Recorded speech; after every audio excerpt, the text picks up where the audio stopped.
Good evening and welcome to Newsnight.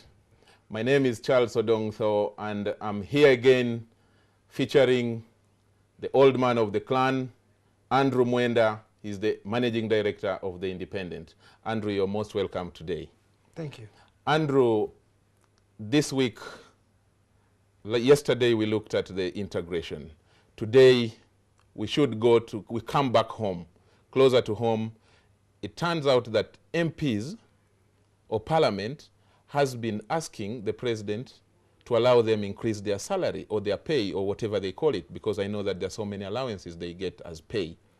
What do you make of this and together with the wider context of the relationship between Parliament and the Executive? I don't even know whether that is true that the Parliament has been asking the President to increase their pay. The President said it at the judges' meeting. Under the Constitution, Parliament is supposed to decide its own pay. True. And this is where I think one situation where you have a case of a monkey sitting in judgment over the fate of the forest. It is actually Article 85 of the Constitution that mandates them. So normally there is one thing that unites members of Parliament in Uganda, and that is their pay. Whether they are from opposition or from the NRM, whether they are young or old, male or female. I find that one of the wrongest things in the Constitution, to ask somebody to be the one to determine their own pay. If you look at the increment in the pay of civil servants over the last 10 years, you will find it has gone up by about 25 to 30%. If you look at the pay of Parliament over the last 10 years, you will find it has gone up by about 500%. So clearly we have a problem, and I think it must be addressed. And so do you think it should be addressed through a constitutional review, amendment? Yes. But which is also supposed to be done by the MPs. Do you think that is possible? Or we are stuck in a constitutional... I think then we are stuck, because I do not see how members of Parliament can amend the Constitution to say they lose the power to decide their own wages. But right now, they decide, and they use it as a bargaining chip. You see, whenever President Yoweri Museveni needs a major law to be passed in Parliament, and he needs their support, he trades his acceptance of their salary increase in exchange for their support on something that he wants. So this is pure pork. You know, in American politics, they call it pork barrel politics.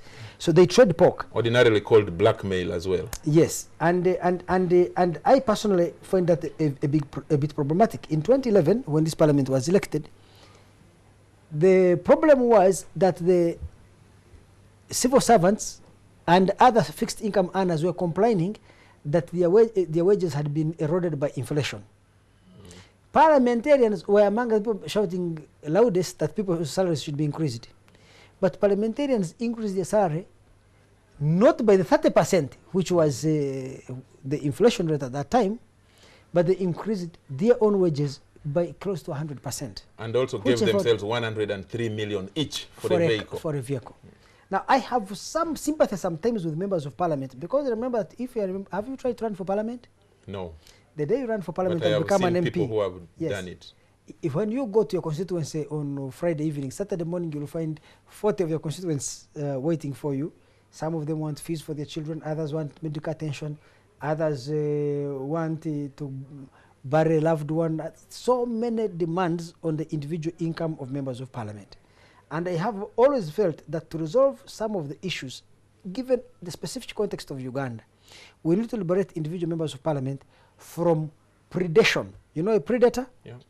They are in many cases victims. They are prey to their own constituents. To liberate them, we need to separate the constituency from an individual. How do you do that? You can do it like the way it happens in South Africa or Rwanda. In South Africa and Rwanda, political parties go to an election. And once they have contested, each party, for every vote a political party gets, it increases its percentage. Assuming there are 100 seats in Parliament, and your party gets 52% of the votes, it will get 52 seats in Parliament. So the party draws up a list from number 1 up to number 100. If it wins 100% of the seats, it takes 100%. Of the Parliament, it takes 100% of the seats. If it wins 18% of the vote, it will just get 18 members of Parliament. So they will look on their list from 100 to 15, and they will from 1 to 100, they will just select the first 18 and allocate that party members of Parliament. So the party goes into an election with an already existing list of members who will go to Parliament from number 1 up to the size of the Parliament in South Africa, in Rwanda, and other countries. Now, it has a problem, that system. What is the problem, you think, Charles? if you say that, it means that the leadership of the party secretariat, which decides who should be number 1 and who should be number 100 on the list of people to be parliament, is given a lot of power. It also gives a lot of power and control to the party. Because you see these NRM rebel MPs, they could rebel with the NRM and still insist that they will be in NRM. If it was the party list, they will remove from the party list. The Constitution protects them. Yes. So that is one. In other words, that you will be ending the corruption of the electorate and creating the corruption of the party secretariat, because now the party bosses will be so powerful because they're the ones who decide who should be on the MP's list. And Ugandans, as Ugandans, when we are discussing these constitutional issues, we need to find the right balance. How do we resolve this issue? First of all, if you go right now to run for parliament, immediately you arrive there, the electorate know that the electorate already know that the promises you make, the public policy promises you make, will not be realized or will not materialize. So what is the incentive? That so? Of course. You see, when you are running for parliament, like any candidate anywhere in the world, they know that the politicians are liars. Is that what they always believe? No, I don't even think that politicians are liars. It is simple that politicians sometimes are simplistic. We discussed President Yoweri Museveni when he came in 1986. He promised many things. I am sure he generally believed he could realize them. But then Museveni, the idealist, met the reality of Uganda, and then he had to compromise or adjust his ideals, his aspirations, and his utopia to the reality, and the reality brought him down to earth. Right now, President Museveni is a much more realistic person. You can see him moving with cash envelopes, handing them over to... If President Yoweri Museveni had been talked to in 1986, he would have said a president should not give money to ordinary citizens. But democratic politics have forced him to come down to earth and accept that the best way to manage politics in a poor country like this with a very poor electorate is to hand people money. Now let's go back to where you started from, that you don't believe that President Museveni actually said this, but it was reported in some sections of the media. Now let's go to the issue. Why do you think President Museveni at this time would come out to say last year or a few years ago MPs have been demanding for pay increment and I refused? I think he has a say over it because the president is the one who writes the budget. Did you know? Yes. He is considered the Minister of Finance. No, the president is the chief executive of the country. Yeah. Ministers, according to the Constitution, are persons appointed by him through delegation to delegate specific executive functions to them. Yeah. They work at his pleasure, so he can hire and fire them as he wishes, although Parliament has the right of approval. But the president can refuse because ultimately it is the Minister of Finance to write the budget. The Minister of Finance who acts on the behalf of the president, and when she's writing her budget, she will have to include that increment into the budget for Parliament. So if she refuses, Parliament can also retaliate by refusing to approve the budget, but then there will be paralysis. Now, so the president's consent is necessary because the money has to be put in the budget. Now, I know for a fact that the last increment broke down, or Parliament has always broken down its consolidated pay into allowances. The basic salary they call is actually 2.6 million, and that is what they tout around, that we get only 2.6. But I know that they have about 8 or 9 different allowances, town running allowance. So an average MP in Uganda earns about 18 to 20 million shillings. No, it is more than that, Andrew. What I know from the last increment, especially when the money from the Constituency Development Fund was taken and added to their allowance, the list at least now earns 22 million. Some of them go up to 28, depending on where you come from. Where they come from, now, so yes. Now, do you think in terms of comparing that kind of pay... Let me first tell you this, Charles. Yeah.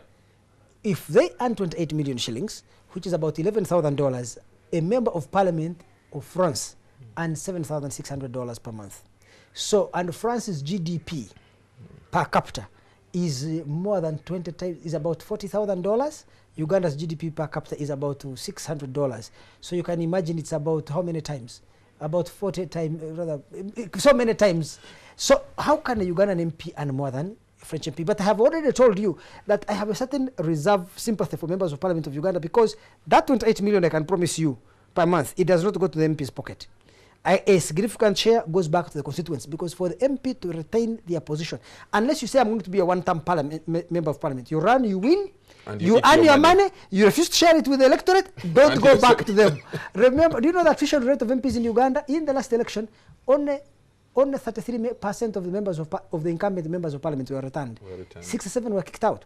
If you look at the United States, 90% of members of Congress are assured of being re-elected. Now, just hold it at that point, because that becomes the crux of the matter. If MPs, in order to get their pay, have to blackmail the president, and for the MPs to pass the president's policies, requests, or something like that, that the president also first has to pay them. What does that augur for the entire democratic system that? But that's how democracy works everywhere in the world. Ugandans may think it's odd. No, everywhere in the world. You see, if President Obama wants to pass something through Congress, every member of Congress who has an interest will demand something in return. Now, the member of parliament may not get direct cash payment from the president. They may say, okay, I need a bridge in my constituency. I need this, I need the other. They call it borrow politics. So, they say that if the historian Will Durant said that there are 3 successful forms of government. Theocracies, which is ruled by religious clerics, aristocracies, which is ruled by birth, and democracy, which is ruled by money. You want democracy, then you have to go into the money business. Well, thank you so much, Andrew, MD of the Independent and old man of the clan. Let's return to the news.